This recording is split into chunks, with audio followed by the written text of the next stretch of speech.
What made the situation even stranger was how quickly the mood around her shifted. Just minutes earlier, Meghan had been moving through the terminal with that familiar air of confidence, the expectation that rules bend when her name is involved. But inside that private inspection area, witnesses say that confidence drained fast. Her voice reportedly lowered, her posture tightened. This was no longer a PR problem. This was authority she couldn't charm her way past. Because when federal procedures activate, status doesn't matter. TSA officers don't negotiate. They document, they record, they escalate. And every question asked that day carried legal weight. Where did the money come from? Who packed it? Why was it in cash? Why 7 suitcases? Why no declaration? Each unanswered question reportedly added another layer of concern.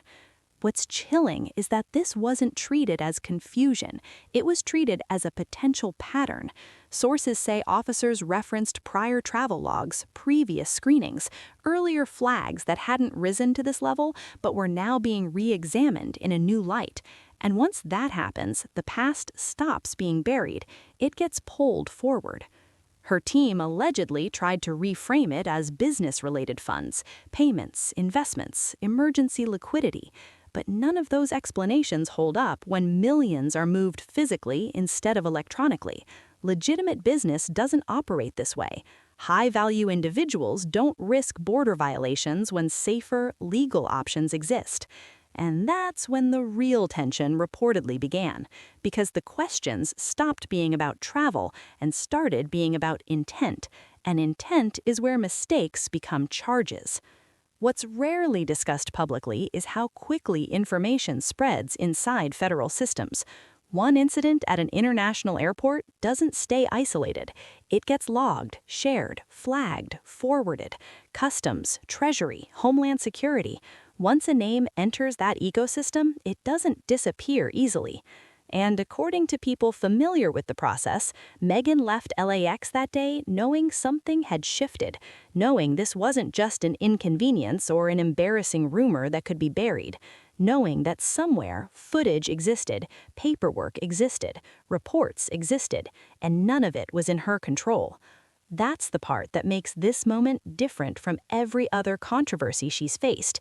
Interviews can be spun, headlines can be reframed, critics can be dismissed, but federal documentation doesn't care about narratives. It only cares about facts. And if those facts ever surface, this story won't be about public opinion anymore. It will be about consequences.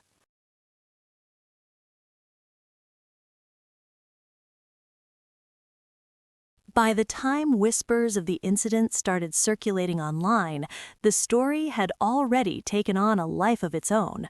Not because of anything officially confirmed, but because of how quickly certain people went quiet. No carefully worded denial, no legal threat, no friendly leak to soften the narrative, just silence. And in celebrity culture, silence is rarely accidental. Commentators immediately began asking why this story, of all stories, wasn't being aggressively shut down. Meghan's camp has historically responded fast when claims cross a line. Lawsuits, corrections, dramatic statements about misinformation, but this time, nothing. And that absence only fueled speculation. Within hours, social media was flooded with theories. Some framed it as a misunderstanding blown out of proportion. Others questioned why so many unnamed sources seemed to be saying the same thing. A few media insiders hinted that they had heard similar rumors before, but never had enough to publish. Suddenly, those old whispers felt louder. What really caught attention was how quickly legal analysts on YouTube and cable news began discussing cash declaration laws in general terms, not naming Meghan directly, but laying out hypotheticals. What happens if someone fails to declare? What triggers secondary scrutiny? How footage is handled? How many agencies can be looped in when red flags appear? None of it accusatory, but none of it reassuring either. Meanwhile, royal watchers couldn't help but notice the timing. Meghan was already facing lukewarm reception to her latest projects, brand fatigue, audience skepticism, questions about credibility, and now, layered on top of that, a story that, true or not, fit neatly into an existing narrative her critics already believed. PR experts openly speculated that her team might be choosing a wait-it-out strategy. Don't elevate the rumor, don't confirm or deny, let it burn itself out. But that approach only works when there's nothing tangible behind the chatter, and the persistent mention of footage made this different, because footage suggests receipts, and receipts don't fade quietly. Behind the scenes, gossip columns claimed emergency meetings were happening. Lawyers consulted, statements drafted and scrapped, contingency plans prepared depending on whether anything leaked or stayed buried. None of this confirmed, of course, but the kind of talk that tends to surface when insiders sense real tension. And perhaps the most telling reaction came from Hollywood itself. Invitations slowed, friendly press cooled, the kind of subtle distancing that doesn't make headlines but sends a clear message. When uncertainty enters the room, brands step back first and ask questions later. Whether the story is exaggerated, misunderstood, or completely false almost becomes secondary at that point, because perception does its own damage, and once a narrative forms, especially one involving secrecy and authority, it's incredibly hard to reverse. By the end of the week, this wasn't just gossip anymore, it was a waiting. As the days passed, the story didn't explode the way some expected. Instead, it lingered, and lingering stories are often the most dangerous because they give people time to connect dots, real or imagined. Media panels began framing the situation less as a single alleged airport incident and more as part of a broader pattern of unanswered questions surrounding Meghan's public life since leaving the royal family. Critics pointed out that controversies seemed to follow her at moments when she needed momentum the most. Just as a project launched, just as a rebrand was pushed, just as sympathy might have shifted in her favor, another complication would appear. Supporters called it bad luck and media bias. Detractors called it predictable. Either way, the timing never worked in her favor. Online commentators also began revisiting old footage, interviews, and statements, searching for anything that could be reinterpreted through this new lens.